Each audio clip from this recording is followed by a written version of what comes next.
இந்த வாரம் இந்த தேவலோக நேரத்துல மக்கள் என்ன பண்ணணும், பண்ணினா அவங்க வாழ்க்கை எப்படி சிறக்கும்ன்றது நேரமும் இறைவன் படைச்சது தான்.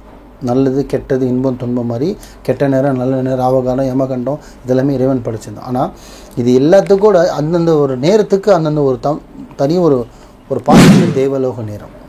அப்போ அந்த நேரத்தை எப்படி பயன்படுத்தணும்னா அவ்வளோ சிறப்பாக பயன்படுத்தணும். ஏன்னா அவங்களுக்காக ஒரு தவம் இருந்து விஷயம் இருந்து தவம் இருந்து தவத்தில் உட்காந்து தியானம் பண்ணி ஒரு அந்த விஷயத்தை அவங்க இறைவனை பெற முடியும்.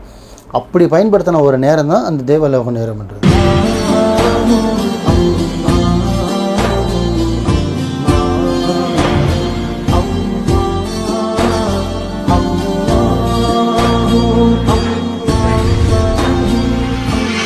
மர்ஜின்ம நேயர்கள் அனைவருக்கும் அன்பான வணக்கங்கள். புழல் காவாங்கரை ட்ரிபிள் டவர்ஸ்ல இருக்கக்கூடிய மாலிக் குருஜி அவர்களை தான் சந்திக்க வந்திருக்கோம். வணக்கம் குருஜி.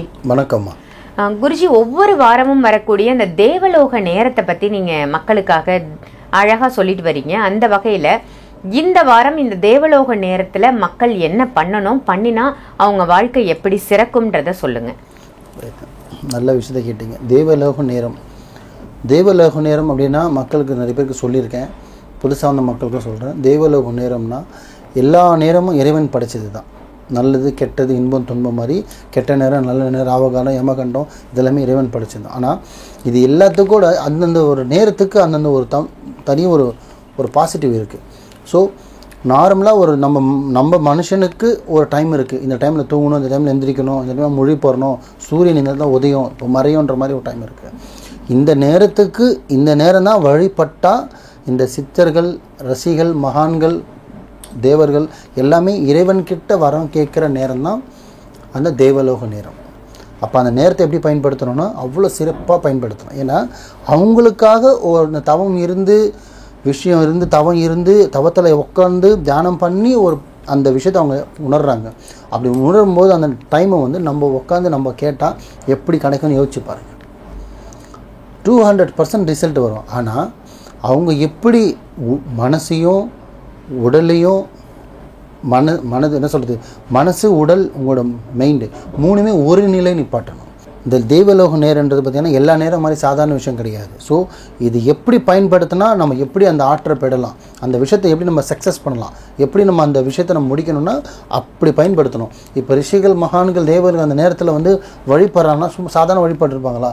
அதுக்கான எவ்வளோ தவம் இருப்பாங்க, எவ்வளோ உடம்பு சுத்தமாக வச்சுப்பாங்க, மனசு சுத்தமாக வச்சுப்பாங்க, எண்ணம் சுத்தமாக வச்சுப்பாங்க, அந்த இருக்கிற இடத்த சுத்தமாக வச்சுப்பாங்க, தன் சுற்றி இருக்கிற பாசிட்டிவாக வச்சுப்பாங்க. அப்போது சுற்றி பாசிட்டிவாக உட்காந்து நீங்கள் வேணாங்கன்னா மட்டும்தான் ஸ்ட்ரைட்டாக இறைவனை பெற முடியும். அப்படி பயன்படுத்தின ஒரு நேரம் தான் அந்த தேவலோக நேரம்ன்றது. அதை நான் மக்களுக்காக நான் சொல்கிறேன். மக்களும் இறைவன் படைச்சது தானே, அப்போ இறைவன் கொடுக்கணும்ல, அதுக்காக அந்த நேரத்தில் வணங்குங்கன்னா நான் சொல்ல ஆரம்பித்தேன். இப்போ ரீசெண்டாக பார்த்தீங்கன்னா இடத்துக்காக சொல்லியிருப்பேன், பூமி வாங்குறத சொல்லியிருப்பேன், வீடு கட்டுறதுக்கு சொல்லியிருப்போம், நகை வாங்குறதுக்கு சொல்லியிருப்போம். இந்த இடம் என்னென்னு பார்த்தீங்கன்னா இப்போ நிறைய தாய்மார்களுக்கும் தந்தைமார்களுக்குன்னா ஒரு பிரச்சனை. அப்பா அம்மாவுக்கும் தன் பிள்ளை ஒரு டாக்டர் ஆகணும், இன்ஜினியர் ஆகணும், ஜட்ஜ் ஆகணும், அட்வொகேட் ஆகணும், சூப்பர் ஸ்டார் ஆகணும், இந்த மாதிரி ஒருத்தருக்கு பைலட் ஆகணும், மிலிட்ரி மேன் ஆகணும், எல்லாருக்கும் ஒரு ட்ரீம் இருக்குது. பசங்களுக்கு ஒரு ட்ரீம் இருக்கும், பேரண்ட்ஸ்க்கு ஒரு ட்ரீம் இருக்கும் இல்லையா? ஆனால் இது பசங்களோ இல்லை பேரண்ட்ஸோ இந்த தேவலோக நேரத்தை பயன்படுத்தலாம். எப்படின்னு பார்த்தீங்கன்னா நார்மலாக இரவு 2:30 மணிலேருந்து 3:30 மணிக்குள்ளே 1 மணி நேரம் டைம் இருக்குது.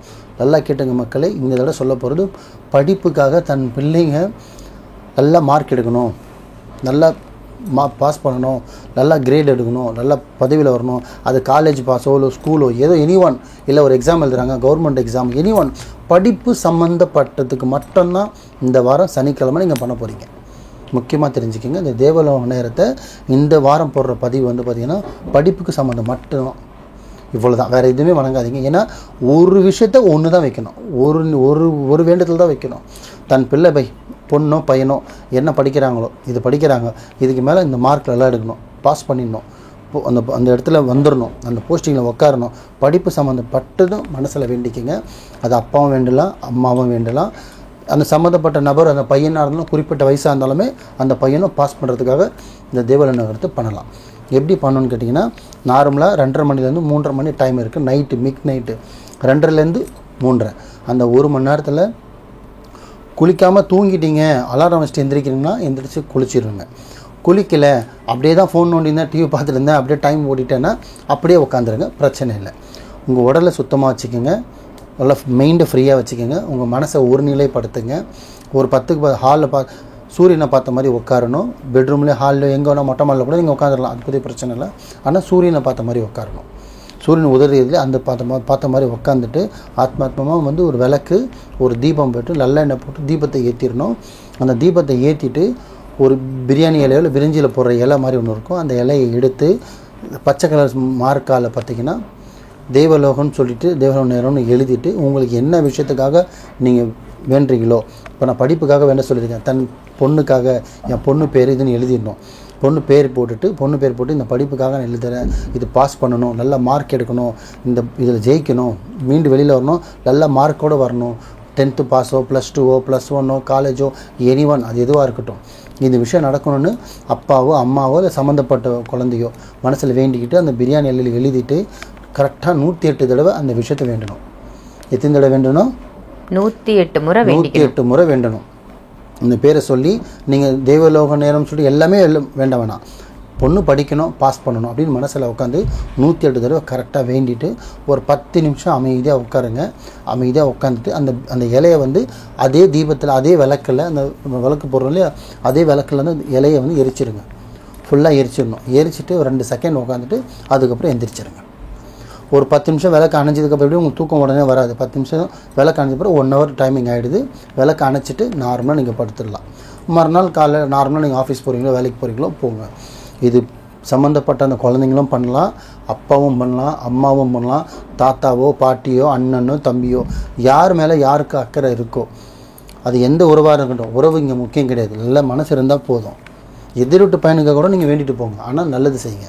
ஸோ படிப்புக்காக மட்டும் இந்த தேவலோக ரகசியத்தை இந்த தடவை நீங்கள் நேரத்தை பயன்படுத்துங்க.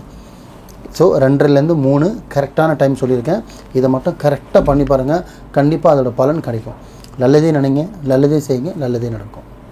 சிறப்பு குருஜி, ரொம்ப அற்புதமான தகவலாக கொடுத்தீங்க. படிப்புன்றது ஒவ்வொருத்தருக்கும் ரொம்ப முக்கியமான ஒன்று.